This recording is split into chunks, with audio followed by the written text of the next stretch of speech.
नमस्कार दोस्तों, मैं Rajat, faculty at government polytechnic Budaun. आज का जो हमारा टॉपिक है वो कम्युनिकेशन स्किल सेकंड का वन वर्ड सब्सटीट्यूशन है ना। वन वर्ड सब्सटीट्यूशन आपके एग्जाम पॉइंट ऑफ व्यू से बहुत इंपॉर्टेंट और स्कोरिंग है, ठीक है। इसमें हम आसानी से स्कोर कर सकते हैं और इंपॉर्टेंट भी है, ये आता ही आता है, कम से कम 5 मार्क्स। इस टॉपिक को ख़त्म करने में लगभग मुझे 5 लेक्चर लगेंगे, ठीक है। हर लेक्चर में मैं 12 कराऊंगा, 12 वन वर्ड सब्सटीट्यूशन कराऊंगा जो 60 हो जाएंगे। और ये 12 के 12 इतने इंपॉर्टेंट हैं जो जनरली कहीं ना कहीं एग्जाम में आए हुए हैं। मैंने खुद से इनको ढूंढ करके निकाला है, ठीक है। तो इनको आप तैयार कीजिएगा, इसके अलावा भी आप और तैयार कीजिएगा, ठीक है। तो ये जो आपका वन वर्ड सब्सटीट्यूशन है 5 लेक्चर की सीरीज चलेगी, ठीक है। तो इनमें होता क्या है, बेसिकली वन वर्ड सब्सटीट्यूशन होता क्या है, आपको एक सेंटेंस दिया होगा, उस सेंटेंस का मतलब एक ही शब्द में आ जाए, यानी ये जो पूरा सेंटेंस लिखा हुआ है इस पूरे सेंटेंस का मतलब एक ही वर्ड में आ जाए, ऐसा शब्द आपको लिखना होगा। आपको ऑप्शन दिए होंगे वहां पर, ठीक है। आपको उस ऑप्शन पे टिक करना है जो इसका होगा, ठीक है। समटाइम्स कई बार वो ऑप्शन देते नहीं है, कई बार 2 ऑप्शन देते हैं, कई बार 4 देते हैं, कई बार 5 देते हैं, कई बार नहीं देते हैं। तो ये आपका वन वर्ड सब्सटीट्यूशन एक इस तरीके से आपको आएगा, ठीक है। हमारे यहाँ मैंने आज की सीरीज में 12 वन वर्ड सब्सटीट्यूशन लिए हैं, सारे इंपॉर्टेंट हैं। शुरू करते हैं। पहला है प्रिंटिंग यूजिंग अ स्टोन और अ प्लेट, ठीक है। प्रिंटिंग यूजिंग अ स्टोन और अ मेटल प्लेट।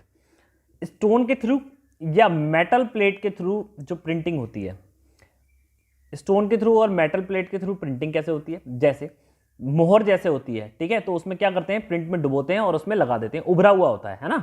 ऐसे ही प्लेट में क्या होता है, प्लेट कटी हुई होती है, उसके ऊपर पेंट कर देते हैं, तो क्या होता है, प्लेट हटा लेते हैं बाद में, तो वैसा ही प्रिंट करके लिखा हुआ आ जाता है ना, ये छपा हुआ आ जाता है। इस तरीके की प्रिंटिंग को हम बोलते हैं लिथोग्राफी। क्या बोलते हैं, लिथोग्राफी। आप जो है लगातार नोट करते रहिएगा।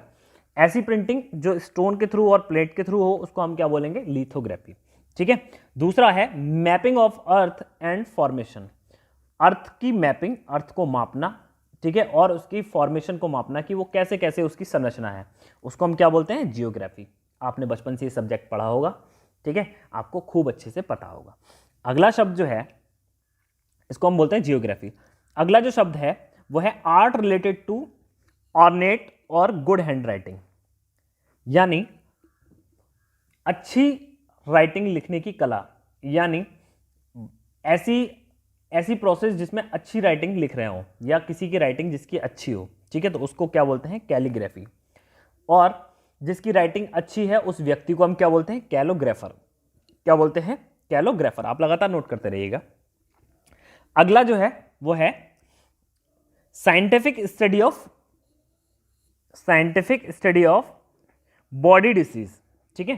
Scientific study of bodily disease, body में, शरीर में जो बीमारियां हैं उसकी साइंटिफिक स्टडी करना क्या कहलाती है, पैथोलॉजी, ठीक है।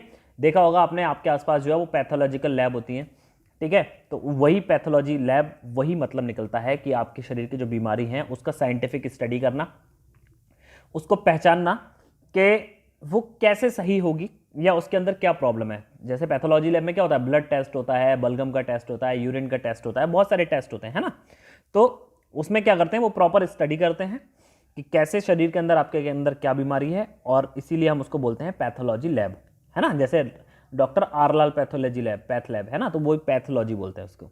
अगला है स्टडी ऑफ बर्ड, चिड़ियों के बारे में स्टडी, कि उनका बिहेवियर कैसा है, उनकी क्या प्रजाति है, क्या सब चीज़ें हैं, उस सब चीज़ को अगर हम पढ़ते हैं स्टडी, तो वो है ऑर्निथोलॉजी, ठीक है। ORNITHOLOG भाई, ऑर्निथोलॉजी, ठीक है।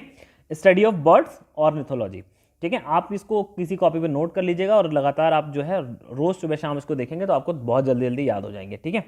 दूसरा है स्टडी ऑफ सेलेस्टियल बॉडी, ठीक है। सेलेस्टियल बॉडी मतलब खगोलीय चीजों की, ठीक है, खगोलीय पिंडों की, ठीक है। खगोलीय पिंडों की जो स्टडी है उसको हम बोलते हैं एस्ट्रोनॉमी, है ना, खगोल विज्ञान, एस्ट्रोनॉमी, है ना, स्टडी ऑफ सेलेस्टियल बॉडी।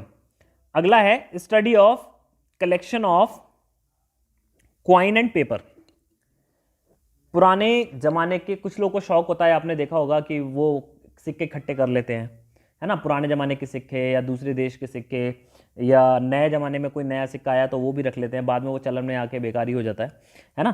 तो पुराने पेपर्स, कुछ महत्वपूर्ण दस्तावेज या क्वाइंस को इकट्ठे करने की जो स्टडी होती है उसको बोलते हैं न्यूमेस्टिक, ठीक है, न्यूमिस्मैटिक। ओके, क्या बोलते हैं? न्यूमिस्मैटिक। इसको दो पार्ट में आप पढ़िएगा, न्यूमिस और मैटिक, ठीक है। पेपर इकट्ठे करने की जो स्टडी है उसको बोलते हैं न्यूमिस्मैटिक। अगला है study of earth and rock. ये ऑल्सो क्या है? ज्योग्राफी, ठीक है, ये ज्योग्राफी है, study of earth and rock, इसको भी हम क्या बोलेंगे? ज्योग्राफी। नमा है स्टडी ऑफ इलेक्शन ट्रेंड्स, बहुत ज्यादा इंपॉर्टेंट है, आप उसको बोलते हैं ना एग्जिट पोल आ गया, एग्जिट पोल आ गया, तो स्टडी ऑफ इलेक्शन ट्रेंड्स उसको बोलते हैं सेफोलॉजी, ठीक है। ये जो पी जो है ना, ये पी साइलेंट है, ठीक है। सेफोलॉजी क्या बोलेंगे? सेफोलॉजी, ठीक है। तो इलेक्शन के ट्रेंड को, इलेक्शन के यानी जो मतदान है, मतदान के रुझान को चेक करने के लिए जिसको हम बोलते हैं वो है तुम्हारी सेफोलॉजी। ओके, अगला जो वर्ड है, अगला वर्ड है हमारा स्टडी ऑफ फ्लाइंग एरोप्लेन्स, उड़ते हुए विमानों की स्टडी, या विमानों, उड़ने वाले विमानों की स्टडी, उड़ने वाले विमानों के बारे में जो पढ़ाई होती है, ठीक है, उसको हम बोलते हैं एविएशन, ठीक है। आपने देखा होगा कि जैसे नारायणा एविएशन इंस्टीट्यूट, ठीक है, तो इसमें क्या है, जो आपके बेसिकली हवाई जहाज वगैरह होते हैं उनसे रिलेटेड पढ़ाई को हम क्या बोलते हैं? एविएशन, ठीक है। अगला देखते हैं study of hand writing. Study of hand writing अपने आप में एक अलग फील्ड है, स्टडी ऑफ हैंड राइटिंग, जिसमें हम लोग हैंड राइटिंग्स की स्टडी करते हैं कि ये हैंड राइटिंग किसकी है, या ये लिखा हुआ क्या है, जैसे पुरानी हैंड राइटिंग किसी की हो, ठीक है, या पुरानी चीज़ों को पढ़ना, इस तरीके की चीज़ें जिसमें हैंड राइटिंग्स को पहचाना जाता है या पढ़ा जाता है उसको हम बोलते हैं ग्राफोलॉजी, ठीक है। क्या बोलते हैं? ग्राफोलॉजी। अगला आज का जो आखिरी है, लास्ट है, वो है स्टडी ऑफ हाइड्रोक्सी, क्या है? हेरिडिटरी, या फिर जीन्स, या फिर वेरिएशन इन लिविंग ऑर्गेनिज्म, ठीक है, यानी आपके जो जीन के बारे में जो पढ़ाई होती है, ठीक है, या फिर जो आपके लिविंग ऑर्गेनिज्म में जो चेंजेस आ रहे हैं उसकी जो पढ़ाई होती है उसको हम बोलते हैं जेनेटिक्स, यानी हिंदी में इसका मतलब क्या निकलता है? अनुवांशिकता। ओके, अनुवांशिकता होती है, ठीक है, अनुवांशिकता या अनुवांशिकी की पढ़ाई जो है, ठीक है, इसको बोलते हैं स्टडी ऑफ जीन्स, ठीक है। मिलते हैं अगले लेक्चर में इसके पार्ट 2 में, ठीक है, जिसमें हम 12 और शब्दों को अपने साथ जोड़ेंगे, और आप लगातार इनको पढ़ते रहिए, याद करते रहिए, एग्जाम पॉइंट ऑफ व्यू से आपके लिए बहुत इंपॉर्टेंट है। धन्यवाद।